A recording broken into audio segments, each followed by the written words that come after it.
Good morning. Morning. Thank you guys so much for coming. I'm Kate Rogers. I'm CNBC's small business and entrepreneurship reporter, and this is Amber Venz Box. Excited to have you here. Oh, absolutely. I'm delighted to be here. So before we jump in, I just want to remind everyone we are going to be taking questions from the audience in a bit. So if you tweet your questions using the hashtag iConic tour, we'll get to them a little bit later in the session. So Amber, I want to talk a bit about your business and how you got started, because like so many entrepreneurs, you were passionate about something, but you had a problem, which was that you weren't making any money doing it, and instead you were sending money to retailers. You were a stylist and fashion blogger, and a lot of that cash was going to the stores whose clothes you were touting. How did you recognize the problem? Because today you're making money, you have 9,000 influencers working on your platforms, they're making a lot of money, and you're driving a lot of foot traffic and mobile traffic to retailers like Nordstrom. So how did you identify the problem and flip it on its head? Absolutely. So offline, I was a personal shopper. So I would take customers into, let's say, department stores, for example, and get them dressed for iConic tour. And let's say, Kate, that I took you in, I would, as your personal shopper, I'd get a commission on everything you purchased. So your lip gloss, your beautiful dress, your shoes. And I had negotiated all of those offline relationships. And I decided to start a website that I thought was going to market my skills. So I would document our trip to go, purchase these items, and I was, sharing that with everyone, hoping that they'd see, identify with my point of view, like it, and want to book me for my offline services. And they did, they loved it. The Dallas Morning News did a full-page paper. It was called Meet the Blogger, and it was this whole story about how I used to have this offline business where I would take customers and help them shop, and now it was all for free on my blog. So I thought it was great. Other businesses I was involved in thought that this was great, until about 6 months later when I was making no money and still living at home with my dad and eating cereal, and then it wasn't great. And my boyfriend at the time was in technology. He's an engineer by trade and was working in technology investments. And that's absolutely not my background. I'm pure fashion. But he saw what was happening and that I really loved the blog, and said, what's the solution? How are you going to make money doing this? And my background was, of course, commission on sales. And so I really just wanted to be compensated for the sales I was driving for these stores. That's what I loved and knew. And so we created rewardStyle to be that solution, really, initially for me and a handful of my friends to be able to just be compensated for the online sales that we were driving to stores. So we've come a little bit of a long way since then. Quite a long way. We're going to run through some stats in a minute that are crazy impressive. But yeah, No, you go ahead. Sure. We started with a handful of retailers, those that I had worked with in the past, and asked them if they would honor that same, sales structure online, and a few of them said yes. And so that was back in 2011. Today, we've grown from 3 to more than 4,000 retailers actually who use rewardStyle to market their products worldwide. And now our team, it's not just me and my boyfriend. It's 250 team members across 8 offices.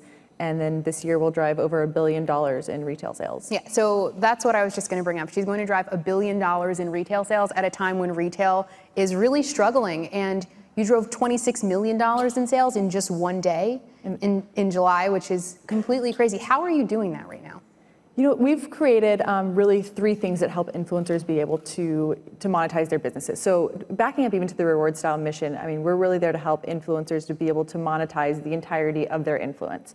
And the same way that Baxter, my boyfriend at the time, really helped me to monetize my blog, rewardStyle is there to help these influencers monetize their influence as well. And so we're providing them with 3 things. The first is really just technology. So their core competency is creating incredible content. They've really learned how to connect with consumers in a very authentic way that garners a lot of trust. Mm-hmm. But they're like me in that most of them haven't gone to business school or they don't have a technology degree. And so we're plugging into them and giving them the technology to where whatever content they create, wherever they want to create it, we can get their customer to a checkout, to be able to actually act on the content that they see. So the first piece is technology. The second is just the growth consulting. So again, a lot of the people that we're working with, our clients, they maybe haven't had a lot of time to work in a corporate environment or really to understand strategy. Mm-hmm. And so that's something we're helping them with. And I can tell you more about our success there. And then the third thing is just these global partnerships. So by having 4,000 brands that are pre-negotiated relationships,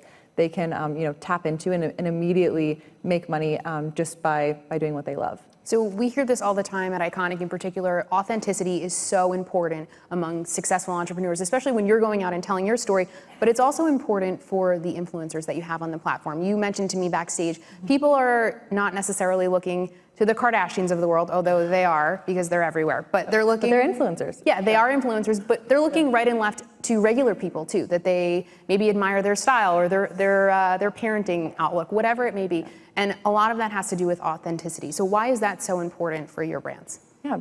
I mean, it's everything today. So when we started rewardStyle, 2011, I was watching a handful of media networks. I was reading a handful of magazines from traditional publishers. But now we've seen really the rise of the influencer. And so that has happened in part because of, these platforms that have been created. So when I started blogging, there was just WordPress. But now, all of a sudden, since then, there's Pinterest, there's Instagram, there's Snapchat. There will be another one in the next few years, I'm sure. And so there's all these places to be able to kind of find distribution. Because of that, it's really democratized content. And so the traditional magazines have the same platform and tools that just an influencer has as well. And so the influencers have really been able to flood the market with content. And so it's now culturally, we're used to looking left and right. To find out, what we think about, to determine our brand preferences and our purchasing behavior. And, now today, instead of looking to these magazines or TV shows, we're actually looking to these influencers because there's someone that we admire, that we want to be like. It seems like we could be like. We're engaging with them a couple times a week on digital media, and there's just a real trust that's established there. And that's what's important in driving sales. No longer am I watching sitcoms to find out. I grew up with Mary-Kate and Ashley, so I'm watching Full House to see. Me too. That's how I knew you were going to hit it off, because she mentioned that she loved Mary-Kate and Ashley, and growing up, they were the style icons, right? Absolutely. You had to have what they wore, and they were it for sure. I would get dressed based on going to elementary school based on what tennis shoes they wore. Totally. And so now instead of watching that, I'm looking to influencers that have a similar lifestyle as me. Yeah, absolutely. And what's interesting too is I think the shift even among big brands going to influencers the way they would a big athlete in the past. Why has that shift happened, and do you think that's where this is going to be in the future? I mean, the last 5 years have been transformational for retail and just our society as a whole. I think everything has changed. Mm-hmm. And so I would say there's maybe 4 key things that have really gotten us here. The first, I would say, is that piece that we talked about a little bit, which is the rise of the influencer. And so looking at, when I started blogging, I had to carry my camera around and upload photos, and it was this huge hassle to create content. But now I can actually create content just with what's already in my purse, which is my phone. I have the hardware already there. Mm-hmm. The second thing is having a distribution platform, so I can very easily, reach a mass audience. And then the third thing is with rewardStyle, I can wake up every day, make money by doing what I love. And with that, those influencers have gained the trust of the consumer. So it's not as easy for a brand to actually just be able to go to a magazine or a media company and say, I need to reach 3 billion people. Those 3 billion people are on social, which leads me to my next point, is that on average now, we're spending 5 hours a day on our mobile device. So you're not spending time consuming media the way that you used to. It's all mobile. 92% of that time is actually spent inside of social channels. So it is, retailers are in a hard place because they're having to reach a highly distributed audience, and there's not a one-stop shop to do that.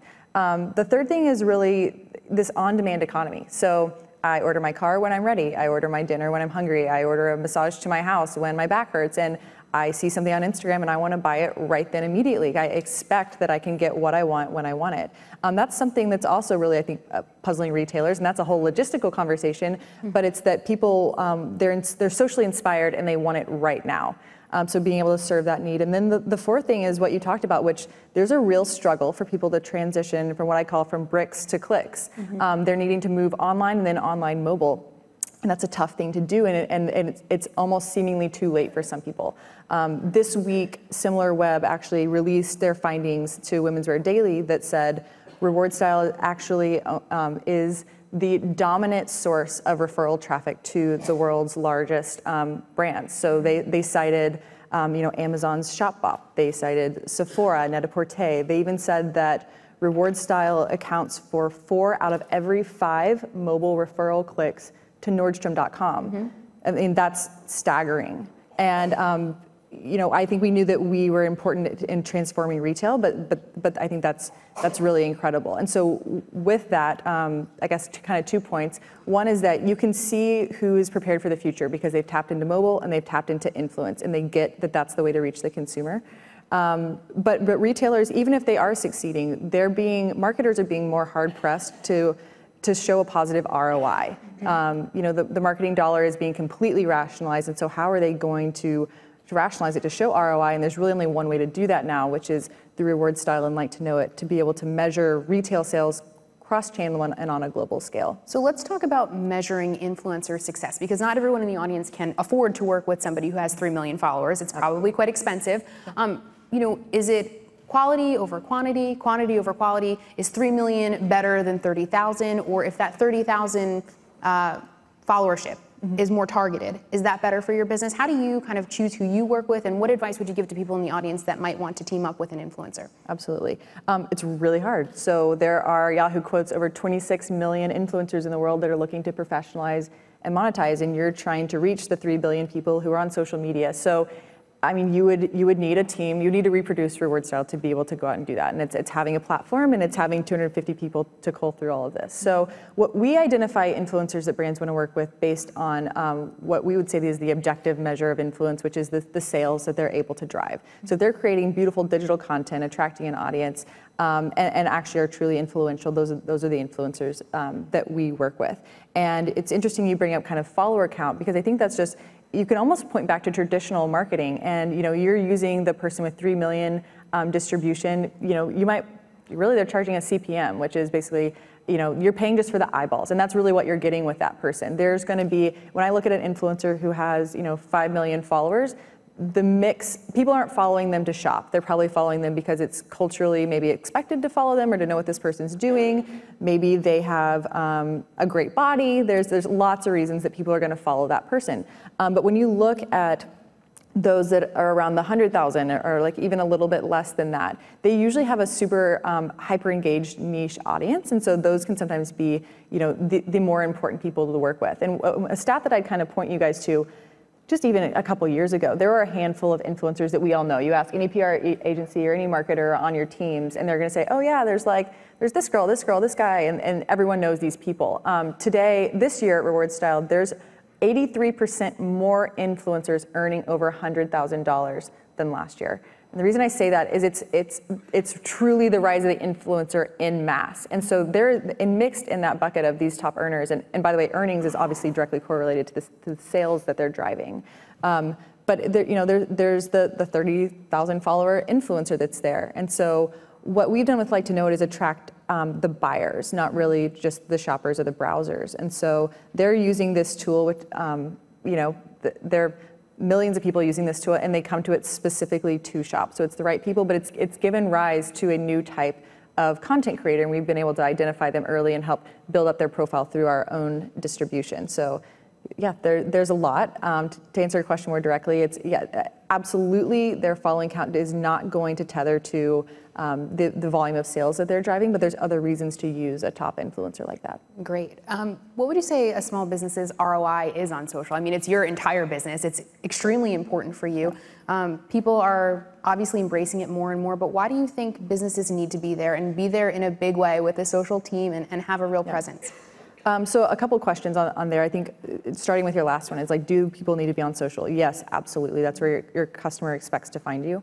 You know, we were staying at a hotel this week, and I looked on my calendar, I found the name of the hotel, and I didn't Google it. I went to Instagram to see what it really looked like, you know, in the pictures. And what it really looked like on Instagram? What it really looked like. Well, you know, in the little profile tagging. Yeah. And so that has become kind of your resume and portfolio, but also it's your way to engage with your customers, and it's a way to actually show who you are as a brand, because people expect more from brands than just being a bunch of product images. I think we all know that on Instagram, if you went to somebody's site and it was just a reproduction of their desktop, people can't buy into your lifestyle. And a lot of times people are actually buying into these brands. It's not that they create a, you know, superior mattress, or that they sell clothes better than this other person. It's really just that they have created a seeming lifestyle that people are actually buying into. When it comes to influencer ROI, it's going to depend on a lot of things. When we see overall, we're looking at around a 5x average ROI through the rewardStyle platform. That's across 4,000 retailers. So that's an average. So of course, some people are doing better, some are doing worse. And I think it comes down to, are you as a retailer set up to be a true technology player? When I flip to your site from an influencer, is it easy for me to check out, or is it arduous? And people leave, you know, and I think you see that massively in what's happening with Amazon, I look at my, my email inbox, and it's like somehow we check out on Amazon like 5 times a day, and it's books, it's diapers, it's pom-poms, it's all sorts of stuff we're getting there, but they make it super easy. And so they're gaining market share in that way. There's other major retailers that are doing a really good job with it, but we see on an influencer the separation of the winners and losers. Same stores, it's almost like same profile. They, multi-brand, large U.S. retailer that we're, all following in the press. They look the same on the surface, but one's conversion rate is like 0.01, and the other is close to 2%. And influencers see that. They see what's working through our analytics, and they say, when I link to store B, it never converts. When I link to store A, it always does, and I'm going to keep linking where my customers want to shop. That's how I'm building my business. So there's things on the side of checkout that there's becoming a wider divide between the winners and losers in retail. We're going to get to your guys' questions in a couple minutes, so if you do want to ask Amber a question, you can tweet us using the hashtag #IconicTour. Social aside, what's your best piece of business advice for people out there listening, and who gave it to you?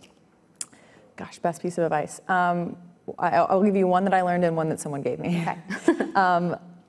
Or maybe 3. One that I learned was actually just working on all sides of the industry that you're interested in is going to lead to success. So I unknowingly did that in my career, but now I look back and think knowing what motivates all the players in my industry has been greatly helpful to me to understand how to build a business that solves real people's problems. So working on all sides of your industry. The second thing was something that one of my mentors told me, and she said, if there's someone on your team that can do something 80% as well as you should not be doing it. And so really delegating has been something that's incredibly important, and it also forces you to really think hard about your hires and build a really strong team. Too, to delegate, right? Very hard to delegate, but I now have 2 children under 2, so it has gotten much easier to delegate. Yeah, definitely. So I think, that would be the second piece, and the third one that I'm realizing is hire the better. I'd rather have one really strong person than 3 junior people. And so if it's if a place where you're a startup and money is tight, think about, could you give just a little bit more to get to really build that strong team? I think someone related it to me as, you don't want to be raking pebbles. And so you don't want a team of people who are doing that. You really want the heavy hitters. All right, and then one more question before we get to audience Q&A. What's been your biggest mistake, and what did you learn from it? Maybe it goes back to the raking pebbles. I think, as a startup, you're looking to how can I get as many people on my team doing as many things as possible, and labor is cheapest when it is untrained and fresh out of college. And so, we needed to grow. I mean, that's the honest truth. I was fresh out of college and super cheap. I wasn't paid for a long time. But you need a lot of things done. So it seems like the attractive way, but then of course, by the time you hit success and you're moving on to even stage B or stage A.5, all of a sudden those aren't the right people to help get you to the next stage. And so I think I'm learning a lot about, hiring the right people. We just, in the last 2 months, have brought on 4 new VPs and a new CRO. And so this feels like really a step change in our company. So that's why it's so top of mind for me right now. Great, thank you so much for that. So now we're going to get to your questions here. So this comes from Erin Coscarelli. She says, Amber, do you see the influencer branding business hitting a plateau because of increased popularity of influencers, and what's the future?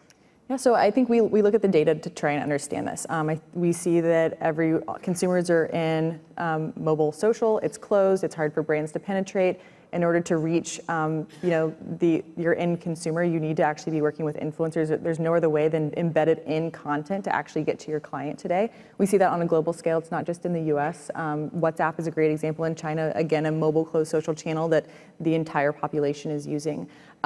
We also, you look at brand rationalization. Brands spent 300% more with rewardStyle on collaboration, so even just paid content year over year. You see that with LIKEtoKNOW.it, I guess 2014 we launched, it drove $10 million in retail sales. This year it'll drive over $300 million in retail sales. So honestly, the consumer is really just now understanding, how to use influencer to shop. This feels like very, very early stages. And really for a marketer, when you look at the complexity of the market and the complete fragmentation of media, it only points to that this is really the first inning for influencer. Okay, now influencing wants to know, what value do you believe boutique branding and marketing agencies can offer to influencer clients? So I don't know if I understand the question, so I'm going to answer this as if, so maybe what could this boutique branding agency do for a brand?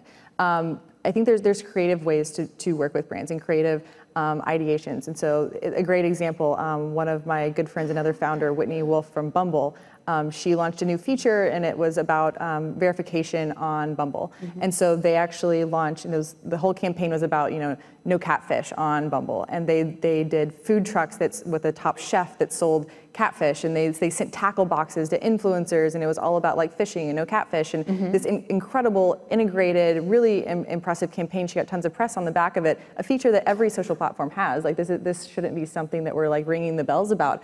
But that would be an example of how a creative agency can do something really interesting for your brand, because there's just so much noise now. It's got to be interesting. Where agencies fall short is they don't know which influencers to work with. And so the only way for you to cast intelligently is for you to understand historical performance data. So only rewardStyle has 6 years of historical performance data across 16,000 influencers. So we know what they're driving in Snapchat, what they're driving in Instagram, what that piece of content, the value of it was across the web. And so that's why brands are coming to us and spending more now, is just because they need to target the right people to get the job done. And that's why you see ROI continuing to rise. And our brands just tell us that it is the best place for them to put their dollar, because they're seeing the highest return. It lives on forever, it's integrated, and it's in the mouth of someone else. It's not you putting an ad up saying that you should buy our sunglasses. It's thousands of influencers saying that this is the sunglass everyone has to have, and then buying it. Okay, so Hartmut Eggert, sorry if I botched your name. If you'd start now, what's the first social media platform you'd use, and what would you do to get people to follow you? I would absolutely use Instagram. I would try and show the lifestyle that I expected for someone to have, of course integrating product throughout. And I would focus hyper-local. So depending on what market you're launching in, or what you're focused on, I would engage with and follow people that are important in that area.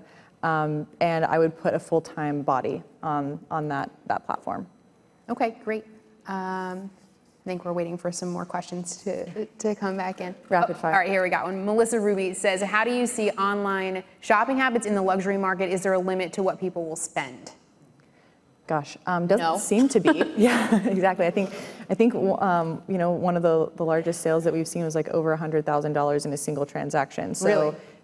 It's incredible. On multiple items or just one thing? Multiple items. Yeah, I guess that was a full-on wardrobe that they purchased that day. But no, it doesn't seem to be. And I think again, not to reference Amazon again, but they want to be the everything store. I got a thing the other day that popped up and said, do you want someone to come to your house and clean your house? It's like anything that you can buy, you can now buy online. And so, no, I think dollars are completely shifting to e-com. They're shifting to mobile, and pretty much everything you'll buy will be through that. There's a local startup in Dallas that allows you to essentially, you're literally buying a house through an app. I know it sounds incredible, but they've actually sold a lot of houses through this app. And so, it was a great idea. People again, it goes back to the changing consumer expectations. People expect that they can get whatever they want, very easy, very simply, and with just a few clicks. But a house? The proofs and the sales, I guess, yeah. On-demand house. But you look at this millennial generation, and maybe they didn't grow up with relationships with real estate agents. There's not like a buddy down the street they're working with. They just want what's the lowest transaction fees that I can get. I can flip through this app, see all the pictures, see all the the stats on it. And so this new generation has been trained to make decisions based on what's there, and it puts it then in the lap of the company to actually simplify down to the most important things that people need to know and that they're making decisions based on. So it seems that everything is moving online. So I guess the only limit is your income. Okay. Amy wants to know, what do you think will happen with FTC action against influencers related to disclosure problems? The FTC is there to obviously to protect the consumer. So I think that they will continue to do things that they perceive protects the consumer. We see that this is not just a U.S. thing. This is something that's happening everywhere around the world. And so we don't think about it much other than we follow the letter of the law. So we're always looking to see, what's coming out and what's new. And certainly disclosure has been top of mind for a lot of people. And I think, platforms are doing things to make that easier to spot a sponsored post. Definitely. Zach wants to know, are you planning on making rewardStyle usable for industries other than fashion? What's holding you back from expanding right now? Yeah. So rewardStyle has really grown up alongside me. So when I started my blog, I was really just interested in fashion, and so we targeted the fashion retailers. And then I finally got paid and was able to move into an apartment, and I wanted to shop at West Elm and Crate and Barrel and all of those guys. And so we onboarded home and then started getting wrinkles, and the story continues. And it's like, as my life has progressed, those are the types of things that we're now talking about. So rewardStyle has moved out of just a style category and brought into really the lifestyle category. So you can actually now book a hotel through LIKEtoKNOW.it. So it really has gone beyond. And when you think about anything that's relevant for consumers to be, or even influencers to be showing in their photos. Like if you take a glance through my feed, you're seeing I'm staying at hotels, but I'm also talking about looking for a car that fits 2 car seats, and I'm also getting dressed for iConic. So it's everything about my life that's there, and we want to make sure that we are able to monetize the entirety of influence, regardless of what our influencers are looking to talk about, as long as it's in the lifestyle space. We're not selling tires and we're not selling insurance. Never? But beyond that, never say never, I guess. But beyond that, we really encompass things that have to do with people's lifestyle. Okay, great. And you're also an influencer yourself. I mean, did you ever imagine blowing up in that way with your own brand? Was that something that you wanted or expected?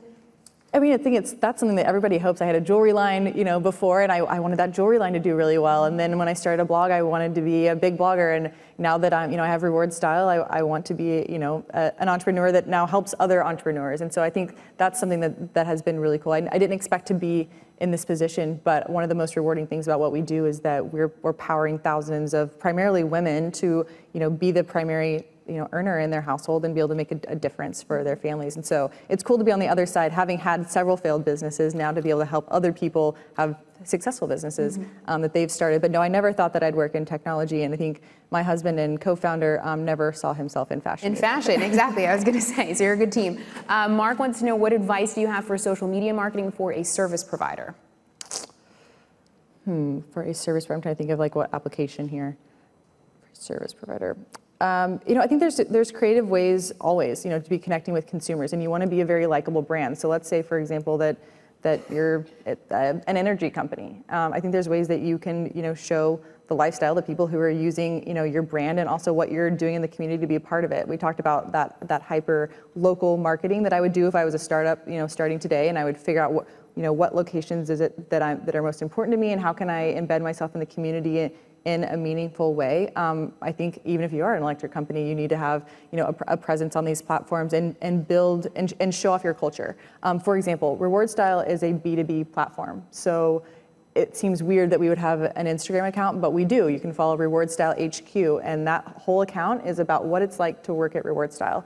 We show off all the cool things that we're making, the people who are building them, our rewardStyle Giving. We're based in Texas, so of course Hurricane Harvey, every single week we have new drives that we're doing to help people down there, and we're sharing that with our audience and hopefully inspiring them, but they can learn a lot more about the culture and soul of our company. And people now are making decisions about who they want to work with, in large part who they want to align themselves with.